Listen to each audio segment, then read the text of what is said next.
अस्सलाम वालेकुम स्टूडेंट्स, उम्मीद करती हूँ आप सब खैरियत से होंगे। आज का हमारा टॉपिक है chapter number 10 distributed transaction management, जिसके बेसिक कॉन्सेप्ट मैं आपको प्रीवियस लेक्चर में पढ़ा चुकी हूँ, जिसमें हम पढ़ चुके हैं अबाउट ट्रांजैक्शन कॉन्सेप्ट्स, जिसमें मैंने आपको बताया कि ट्रांजैक्शन की डेफिनेशन क्या है, और इसी तरह से मैंने आपको बताया कि किस तरह से ट्रांजैक्शन की कंसिस्टेंसी और इनकंसिस्टेंसी को मैनेज किया जाता है। नेक्स्ट वन मैंने आपको बताया कि ट्रांजैक्शन की एग्जांपल्स क्या हैं, और इस तरह से डेटाबेस में ट्रांजैक्शन की एग्जांपल्स किस तरह से हैं, किस तरह से एक ट्रांजैक्शन परफॉर्म करवाई जाती है।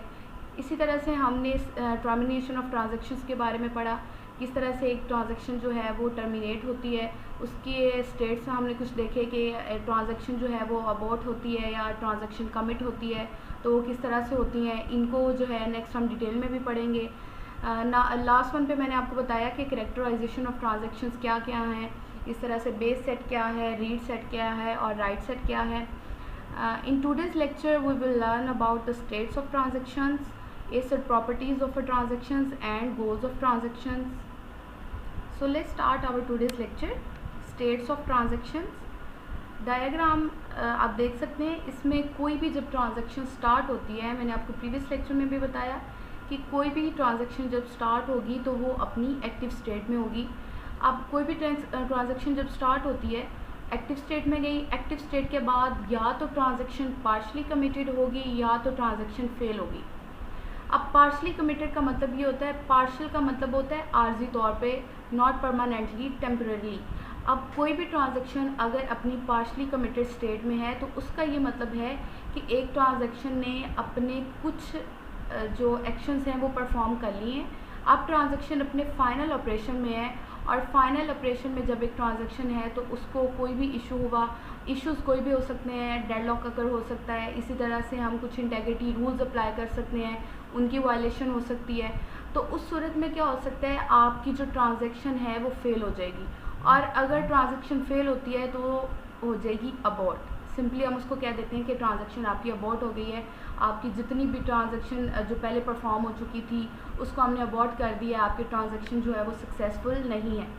लेकिन दूसरी सूरत में ये हो सकता है कि अगर आपकी ट्रांजैक्शन जो है वो पार्शली कमिटेड है, आपकी फाइनल ऑपरेशन में है, आपकी जितने भी इंटेग्रिटी रूल्स हैं उनकी वायलेशन नहीं होती, इस तरह से कोई भी डेडलॉक अगर नहीं होता, सिस्टम क्रैश नहीं होता, तो इसके बाद आपकी ट्रांजैक्शन होती है सिंपली कमिटेड। कमिटेड मैंने आपको बताया, कोई भी ट्रांजैक्शन तब कमिटेड होती है जब एक ट्रांजैक्शन के अंदर जितनी भी आपके एक्शंस होते हैं वो सक्सेसफुली परफॉर्म होते हैं।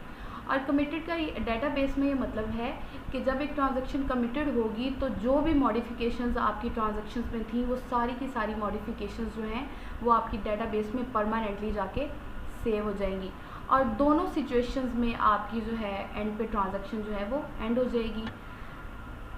ये थी आपकी स्टेट्स ऑफ ट्रांजैक्शंस, इनकी कुछ डिटेल हम देख लेते हैं। Active state, in this state the transaction is being executed, this is the initial state of every transaction. किसी भी ट्रांजैक्शन की एक्टिव जो स्टेट है वो उसकी इनिशियल स्टेट होती है। Next one is partially committed. मैंने आपको बताया कि कोई भी एक्शन जो है, कोई भी ट्रांजैक्शन जो है वो अपने फाइनल ऑपरेशन में है। When a transaction executes its final operation, it is said to be in a partially committed state. इसके बाद जो है फेल्ड को देखते हैं कि कोई भी ट्रांजैक्शन जो है वो पार्शली कमिटेड के बाद या तो फेल होगी या वो कमिट हो सकती है। अगर फेल होती है तो उसके बाद जो आपकी ट्रांजैक्शन है वो सिंपली अबॉर्ट हो जाएगी। अबॉर्ट में भी आगे हम कुछ जो है एल्गोरिथम्स अप्लाई करते हैं, उनको भी हम देखेंगे। Failed, a transaction is said to be in a failed state if any of the checks made by the database recovery system fails. अब इसका सिंपली मतलब ये है कि हमने कुछ चेक्स लगाए होते हैं, कुछ इंटेग्रिटी रूल्स लगाए होते हैं, तो अगर उनकी वायलेशन होती है तो आपकी ट्रांजैक्शन फेल हो जाएगी। A failed transaction can no longer proceed further. Abort, if any of the checks fails and the transaction has reached a failed state, then the recovery manager rolls back all its write operation of the database to bring the database back to its original state. Abort का simply मतलब ये है कि जब भी आपकी transaction abort होगी तो इस सूरत में दो चीज़ें हो सकती हैं। पहली चीज़, इन केस ऑफ अबॉर्ट, अब इसमें दो तरह की कंडीशंस हो सकती हैं, दो तरह की सिचुएशंस हो सकती हैं। आप एल्गोरिथम लगा सकते हैं। फर्स्ट वन इज़ कि आपकी ट्रांजैक्शन जब अबॉर्ट होगी तो आपने एक ऐसा एल्गोरिथम डिज़ाइन किया हुआ होगा कि आपकी जो ट्रांजैक्शन है वो दोबारा से रीस्टार्ट हो जाएगी। दैट मीन्स कि ट्रांजैक्शन की अबॉर्ट से पहले पहले ट्रांजैक्शन ने जो भी मॉडिफिकेशंस की थी वो डेटाबेस में चेंजेस नहीं होंगे और आपकी जो ट्रांजैक्शन है वो दोबारा से एक्टिव स्टेट में चले जाएगी और दोबारा से रन होगी। सेकंड केस ये हो सकता है कि आपकी जो ट्रांजैक्शन है उसको सिंपली आप किल द ट्रांजैक्शन कर देंगे। Last one is committed. Committed मैंने आपको बता दिया। कमिटेड का मतलब ये है कि एक ट्रांजैक्शन का सक्सेसफुली कंप्लीट होना है। If a transaction executes all of its operation successfully it is said to be committed. अगर एक ट्रांजैक्शन सक्सेसफुली अपनी ट्रांजैक्शन सारी कंप्लीट करती है, जितने भी उसके एक्शंस थे, जितने भी उसके वर्क्स थे, हम कहते हैं कि ट्रांजैक्शन जो है वो एक लॉजिकल यूनिट ऑफ वर्क है। तो अगर उसने अपने सारे एक्शंस कंप्लीट किए हैं तो आपकी ट्रांजैक्शन कमिट होगी। जितनी भी मॉडिफिकेशंस थी वो आपकी डेटाबेस में परमानेंटली सेव हो जाएंगी। Next one is acid properties of a transaction. ACID means atomicity, consistency, isolation and durability. Atomicity का मतलब है all or nothing. That means कि अगर एक ट्रांजैक्शन परफॉर्म होती है तो एक ट्रांजैक्शन के अंदर फॉर एग्जांपल लेट्स सपोज के 5 सेक्शंस हैं, तो अगर उन 5 सेक्शंस में से एक एक्शन भी परफॉर्म नहीं होता तो आपकी एटॉमिसिटी की रिक्वायरमेंट पूरी नहीं होगी। एटॉमिसिटी ये रिक्वायर करती है कि एक ट्रांजैक्शन के अंदर जितने भी एक्शंस हैं वो सारे के सारे कंप्लीट होने चाहिए, फिर आपकी जो एटॉमिसिटी है वो सेटिस्फाई होगी। Next one is consistency. Consistency, no violation of integrity constraints. Rules जो हमने अप्लाई किए हैं उनकी वायलेशन नहीं होनी चाहिए। Next one is isolation, concurrent changes, invisible, serialisability. मैंने आपको प्रीवियस लेक्चर में भी बताया, सीरियलाइजेबल का मतलब है कि कोई भी जो ट्रांजैक्शन है वो पैरेलल परफॉर्म नहीं होंगी। जब कंकरेंट एक्सेस होती है, कंकरेंट ट्रांजैक्शंस परफॉर्म होती हैं, दैट मीन्स के मल्टीपल ट्रांजैक्शंस जब at the same time perform होती हैं तो वो पैरेलल परफॉर्म नहीं होंगी। तो इनके लिए एक सीरियलाइजेबल शेड्यूल बनाया जाता है। दैट मीन्स पहले ट्रांजैक्शन T1 परफॉर्म होगी, नेक्स्ट ट्रांजैक्शन T2 परफॉर्म होगी, इसी तरह से ट्रांजैक्शन 3 और इसी तरह से so on.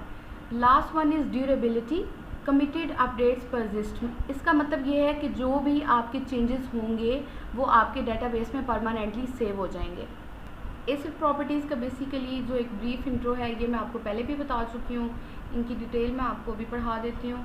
Atomicity, either all or none of the transactions operations are performed। मैंने आपको प्रीवियस स्लाइड में भी बता दिया कि या तो इसमें एक ट्रांजैक्शन के अंदर जितने भी एक्शंस हैं वो परफॉर्म होंगे, या तो अगर एक भी ऑपरेशन आपका परफॉर्म नहीं तो आपकी जो ट्रांजैक्शन है वो परफॉर्म नहीं होगी, सिंपली आपकी जो ट्रांजैक्शन है वो फेल हो जाएगी। Atomicity requires that if a transaction is interrupted by a failure, its partial results must be undone। अब यहाँ पे एक पॉइंट जो है वो आपने मस्ट कंसीडर करना है। मैंने आपको बताया कि एक स्टेट होती है, स्टेट्स ऑफ ट्रांजैक्शन में हमने पढ़ा, एक स्टेट थी आपकी पार्शली कमिटेड। उसका ये मतलब था कि जितनी भी आपकी फाइनल ऑपरेशन से पहले पहले आपके जितने भी एक्शंस जो हैं वो परफॉर्म हो चुके हैं तो वो आपके डेटाबेस में सेव नहीं होने चाहिए, अगर तो आपकी ट्रांजैक्शन जो है वो फेल होती है। तो एटॉमिसिटी का मतलब भी यही है, एटॉमिसिटी भी यही रिक्वायर करती है कि अगर आपकी ट्रांजैक्शन फेल होती है तो आपके जो पार्शियल रिजल्ट्स हैं वो डेटाबेस में सेव नहीं होने चाहिए। सो 2 types of failures requiring procedures from transactions. अगर तो दो तरह के ऐसे फेलियर्स हैं, अगर ये अगर होते हैं तो उस सूरत में हम प्रोसीजर्स अप्लाई करते हैं। पहला आपका फेलियर है जी इनपुट एरर्स, सिस्टम ओवरलोड्स या फिर कोई भी डेडलॉक अगर होता है तो उस सूरत में हम ये कहते हैं कि ये ट्रांजैक्शन रिकवरी पॉसिबल है। Second one is the activity of ensuring atomicity in the presence of system crashes is called crash recovery। अगर आपका सिस्टम क्रैश होता है तो उस सूरत में आप प्रोसीजर लगा देंगे crash recovery. Next one is consistency. Consistency refers simply to the correctness of a transaction. Consistency हम कहते हैं किसी भी ट्रांजैक्शन का करेक्ट होना, किसी भी ट्रांजैक्शन का एक्यूरेट होना। अब लेट मी सपोज कि एक अहमद का अकाउंट है और एक अली का अकाउंट है। अली के अकाउंट में टोटल मनी 2000 है और जो आपका अहमद का अकाउंट है, अहमद के अकाउंट में टोटल मनी जो है वो 3000 है। अब जो अली है वो सेंड करना चाह रहे हैं 1000 रुपीज़ अहमद के अकाउंट में, और हम ये सपोज करते हैं कि जब अहमद ने 1000 जो है वो भेज दिया है अहमद को, तो बाकी जो रिमेनिंग हैं वो अहमद के अकाउंट में होने चाहिए टोटल 4000, क्योंकि 3000 उनके पास पहले था, 1000 अली ने भेजा, तो टोटल उनके पास होना चाहिए 4000, और अली के अकाउंट में बाकी होना चाहिए 1000, क्योंकि 2000 उनके पास टोटल था, 1000 उन्होंने अहमद को भेज दिया, तो बाकी उनके अकाउंट में होना चाहिए 1000। अगर तो ऐसा होता है तो इसको हम कहते हैं simply the correctness of a transaction, the accurate of a transaction, कि एक ट्रांजैक्शन जो है वो सिंपली एक्यूरेट तरीके से परफॉर्म हुई है। लेकिन अगर ऐसा होता है कि ट्रांजैक्शन के बाद अहमद के अकाउंट में जो है वो 5000 हो जाते हैं और अली के अकाउंट में कुछ भी नहीं बचता, there is nothing, so this is not a correctness of a transaction. Next, transaction should transform the database from one consistent state to another consistent state. Transaction do not violate database integrity constraints. हमने जो integrity constraints apply किए हैं database पे, उनकी violation नहीं होनी चाहिए. If the start state is valid, the end state is also valid. Concern of semantic integrity control and concurrency control. Classification of consistency for transaction uses the term dirty data, the data that has been updated by a transaction before its commitment. अब ये last point आप ध्यान से इसको समझ लें. Classification of consistency for transaction uses the term dirty data. अब dirty data क्या होता है? Data that has been updated by a transaction before its commitment. अब ये आप अगर सोचें तो पार्शली कमिटेड स्टेटमेंट में हमने क्या पढ़ा था कि वो ट्रांजैक्शन जो अपने फाइनल ऑपरेशन से पहले मॉडिफिकेशन करती हैं, तो जो मॉडिफिकेशन उसके फाइनल ऑपरेशन से पहले हो चुकी है वो आपका होता है जी dirty data. Next one is isolation. Incomplete results. A transaction cannot reveal its results to other transactions before commitment. Isolation का सिंपली मतलब ये है कि पार्शली कमिटेड जो आपकी ट्रांजैक्शन है उसके रिजल्ट्स दूसरी ट्रांजैक्शंस को तब तक रिवेल नहीं होने चाहिए, दूसरी ट्रांजैक्शंस को तब तक नहीं मिलने चाहिए जब तक कि वो ट्रांजैक्शन जो है वो कमिट नहीं हो जाती. Required in particular when one of the transaction is updating a common data item. अब यहाँ पे हम एक एग्जांपल देखते हैं कि एक ट्रांजैक्शन T1 है और इसी तरह से एक ट्रांजैक्शन T2 है. ट्रांजैक्शन T1 परफॉर्म होती है, उसके कुछ एक्शंस परफॉर्म हुए हैं, अभी ट्रांजैक्शन अपने फाइनल ऑपरेशन में थी, अभी जो है वो कमिट नहीं हुई, लेकिन ट्रांजैक्शन T2 ने उसके जितने भी चेंजेस, जितने भी मॉडिफिकेशंस उसने की हैं वो उसने रीड कर लिए हैं. तो ये जब इस तरह की सिचुएशन होगी तो ये आपके आइसोलेशन रूल्स की वायलेशन होगी, क्योंकि आइसोलेशन में हम ये पढ़ रहे हैं कि जब तक ट्रांजैक्शन T1 कमिट नहीं हो जाती तब तक उसके जो रिज़ल्ट्स हैं वो T2 को नहीं मिलने चाहिए. अब इस केस में जो है हम सिंपल एक एल्गोरिथम बनाते हैं जिसको हम कहते हैं जी सीरियलाइजेबिलिटी. एक सीरियलाइजेबल शेड्यूल बना देना. If several transactions are executed concurrently, इसका मतलब ये है कि अगर जो कुछ ट्रांजैक्शंस जो हैं वो सेम टाइम पे परफॉर्म होती हैं, 3 ट्रांजैक्शंस हैं वो सेम टाइम पे परफॉर्म हो रही हैं, the results must be the same if they were executed serially in some order. तो उनके जो अगर वो सीरियलाइजेबल शेड्यूल में है तो एट द एंड उनके जो हैं रिजल्ट्स वो सेम होने चाहिए. A transaction in process is not affected by and does not affect by any other transaction. Next हम इसकी एग्जांपल देख लेते हैं. Isolation example. Consider the following 2 transactions. एक ट्रांजैक्शन T1 है, इसी तरह से एक ट्रांजैक्शन T2 है. T1 ने भी x को रीड करना है और x में A1 का इंक्रीमेंट करना है, देन उसको राइट करना है, and next one is commit. इसी तरह से एक ट्रांजैक्शन T2 है जो कि x को रीड करेगी, सिंपली उसमें 1 का इंक्रीमेंट करेगी और उसको राइट कर देगी डेटाबेस में, उसके परमानेंटली चेंजेस हो जाएंगे और उसको कमिट कर देगी. अब ये जो 2 ट्रांजैक्शंस हैं इनके जो पॉसिबल एग्जीक्यूशन सीक्वेंसेस हैं उनको डिस्कस किया गया है. पहला जो सीक्वेंस है उसमें सिंपली ये होगा कि एक ट्रांजैक्शन पहले जो है T1 परफॉर्म होगी, वो x को रीड करेगी, देन x में A1 का इंक्रीमेंट कर देगी, देन x को राइट कर दिया जाएगा और T1 कमिट हो जाएगी. दैट मीन्स T1 ने जो भी मॉडिफिकेशन की है वो डेटाबेस में परमानेंटली सेव हो गई है. अब T2 जब x की वैल्यू लेगा तो x की वैल्यू T1 ने जो मॉडिफिकेशन करके डेटाबेस में अपडेट कर दी है T2 को वो वैल्यू मिलेगी, और T2 क्या करेगा, x में फिर वन का इंक्रीमेंट करेगा और उसको राइट करेगा एंड देन कमिट हो जाएगा। एक पहला तो ये आपका पॉसिबल एग्जीक्यूशन हो सकता है। सेकेंड ये हो सकता है कि पहले T1 ने x की वैल्यू रीड की, देन T1 ने x की वैल्यू में a का इंक्रीमेंट किया, अभी T1 जो ट्रांजैक्शन है वो कमिट नहीं हुई। ठीक है, ये बात अपने दूसरे सीक्वेंस में गौर से देखनी है, गौर से पढ़नी है कि इसमें अभी तक जो T1 है वो कमिट नहीं हुई।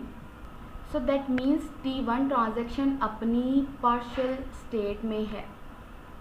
इसके बाद क्या होगा जी, T2 x को रीड करेगी और T2 में x की वो वैल्यू आएगी जो T1 ने इंक्रीमेंट कर दी है। अब T1 राइट करेगी, इसके बाद जो T2 है वो x1 उसमें 1 का इंक्रीमेंट कर देगी अगेन। इस तरह से T2 राइट करेगी, देन T1 कमिट होगी और T2 कमिट होगी। अब ये जो आपके पास सेकंड जो आपके पास है सीक्वेंस, ये आपका पैरेलल सीक्वेंस है और इसमें आपके पास एरर्स के चांसेस ज़्यादा होते हैं। जो आपका पहला ये वाला सीक्वेंस है ये आपका बेस्ट सीक्वेंस माना जाता है। ये एक आपका सीरियलाइजेबल शेड्यूल है। सीरियलाइजेबल शेड्यूल का मतलब ये है कि पहले T1 परफॉर्म हुई, उसने कमिट किया, देन T2 परफॉर्म हुई और उसने कमिट किया। सो इन दोनों सीक्वेंसेस में अगर हम बेस्ट सीक्वेंस की बात करें, बेस्ट पॉसिबल एग्जीक्यूशन सीक्वेंस की बात करें तो वो फर्स्ट है। और इसी तरह से अगर हम सेकंड की बात करें तो इसमें एरर्स अगर हो सकते हैं, लेकिन इसमें भी आप देख सकते हैं कि T1 पहले कमिट होगी। दैट मीन्स अगर T1 में कोई भी एरर आता है, कोई भी डेडलॉक आता है, कोई भी सिस्टम क्रैश आता है, तो जब तक जो है T1 कमिट नहीं होगी आपकी T2 भी कमिट नहीं होगी। तो ये आपके थे आइसोलेशन के best possible execution sequences. Next अगर आप लोग देखें तो SQL 92 आइसोलेशन लेवल्स हैं, जिसमें हम 3 तरह के फिनोमेनास को देखते हैं। First one is dirty data, second one is non repeatable and third one is Phantom. So the first one is dirty data. मैं आपको प्रीवियस स्लाइड्स में बता चुकी हूँ। डर्टी डाटा वो डाटा है जो कि आपकी डाटाबेस में एग्जिस्ट ही नहीं करता। जैसे आप पढ़ सकते हैं T1 मॉडिफाइज x, एक ट्रांजेक्शन T1 है जिसने x को मॉडिफाई करना है, which is then read by T2, जिसको T2 ने रीड कर लिया है। Before T1 terminates T1 aborts. T1 transaction के टर्मिनेट होने से पहले जो T1 थी उसमें कुछ एरर आया, कुछ डेडलॉक का कर हुआ और T1 आपकी अबॉर्ट होगी।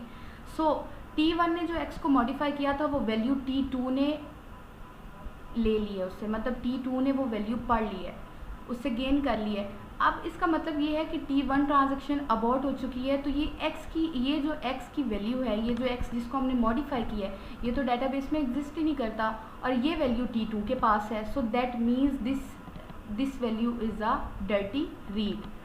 So the next one is non repeatable fuzzy read. T1 reads x, T2 then modifies or deletes x and commits. T1 tries to read x again but reads a different value or cannot find it.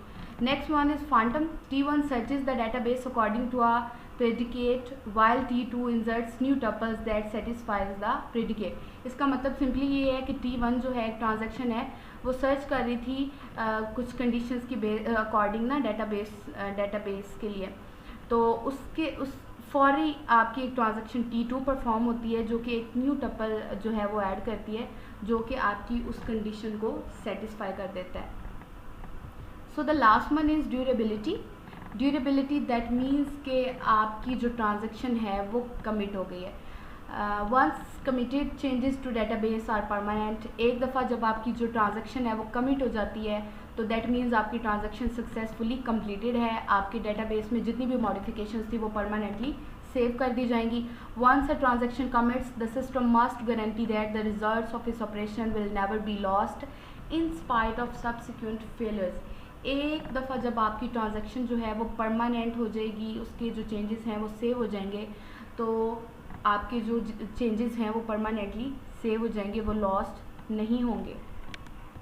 इसी तरह से database की recovery के लिए कुछ हम algorithms लगाते हैं, जैसे मैंने आपको प्रीवियस स्लाइड में बताया कि सिस्टम क्रैश हो तो क्रैश रिकवरी। इसी तरह से आपके डेडलॉक्स अगर होते हो तो उसके लिए हम जो है ट्रांजैक्शन रिकवरी के लिए एल्गोरिथम बनाते हैं। Last slide of this lecture, goals of transaction management, CPU and main memory utilization, control messages, response time and availability. ये कुछ जो है आपकी ट्रांजैक्शन मैनेजमेंट के गोल्स होते हैं। सो बेसिकली आज का लेक्चर यही था और यहाँ पे हमारा जो टॉपिक है डिस्ट्रीब्यूटेड ट्रांजैक्शन मैनेजमेंट ये कंप्लीट होता है।